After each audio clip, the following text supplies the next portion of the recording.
Their flight was canceled. Their bus blew a tire, and they didn't even make it to Champaign until about 3:30 a.m. We figured this was going to be a tough matchup for Illinois. They haven't won in this building since 2008, and they ran into an absolute buzzsaw tonight. I'm on the phone with Gordon Voigt live here. Gordon just broke some news in my ear. Adam Cushing, Northwestern offensive line coach, is has been hired as Eastern Illinois' new head football coach, correct? And we're going to hold up the national championship trophy. Adam Cushing knocking it out of the park. Introduced today as the new Eastern Illinois head football coach. Let's go, Seltzer. From 904 Southside Drive. It is Friday night. Let me get to that. You don't have a cold or anything, do you? No. Week 8. Stay hydrated. Let's go. Can you believe it? The highest scoring team in the state was looking to lock up a conference title. So now for the second year in a row, Illinois has to beat Northwestern to keep their season alive, become bowl eligible, and perhaps save Bill Cubitt's job. In Minneapolis, I'm Noah Newman, WAD Sports.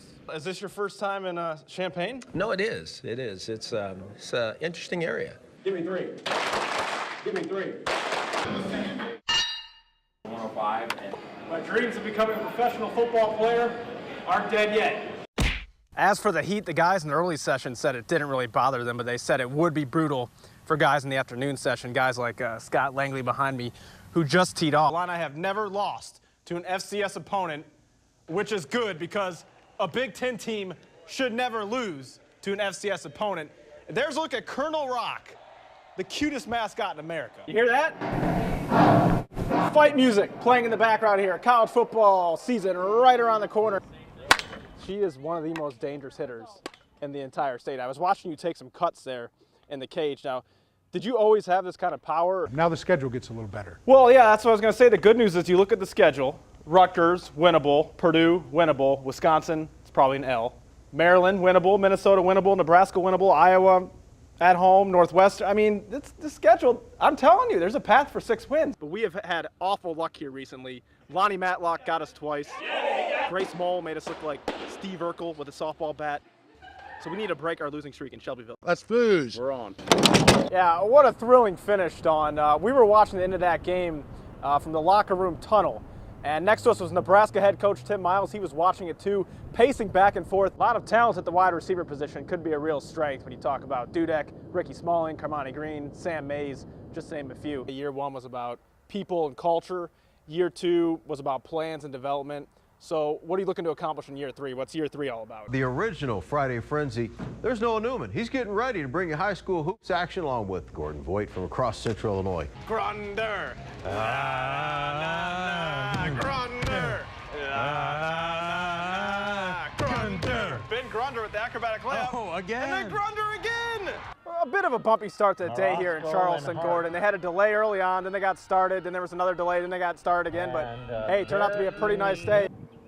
Welcome to La Salette Academy, a Catholic boarding school in Georgetown, home to a rich rugby tradition. And in the afternoon, you'll see almost every single one of the school's 76 students out here playing rugby. This school came from another boarding school in Armada, Michigan, St. Joseph's Academy, and they already had a rugby program going there, so when they came here, they knew what they were doing, so it was just a matter of getting the new guys into it. Go!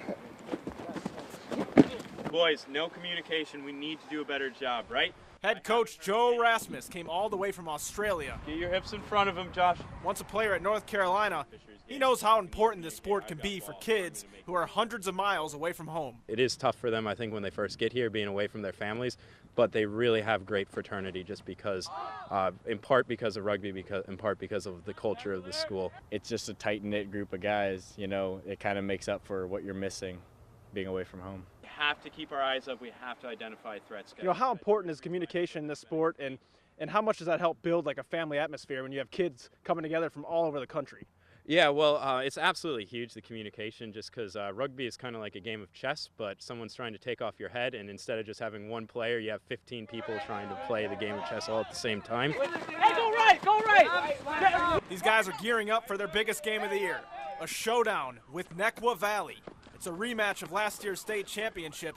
Then in May, we also have the Midwest Championship, where we'll be playing, hopefully, to be the #1 team in the Midwestern United States to any team and around the Great Lakes. It's pretty amazing. A small school out here in central Illinois has established itself as one of the best ones in the country. I mean, how do you explain that? The culture is a big part of it. I like the theory, good people make good rugby players. It is such a community game, such a game wrapped around not the individual. It's not like American sports. There are no ISOs, one-on-ones. It's not a pitcher versus catcher, wide receiver versus. It's really 15 on 15. All right, Coach. Well, hey, I had a blast coming out here watching my first ever rugby practice. Best of luck rest of the way, and thanks for having me out. Yeah, thank you for coming out. Very good job, Joe McCall at the back. And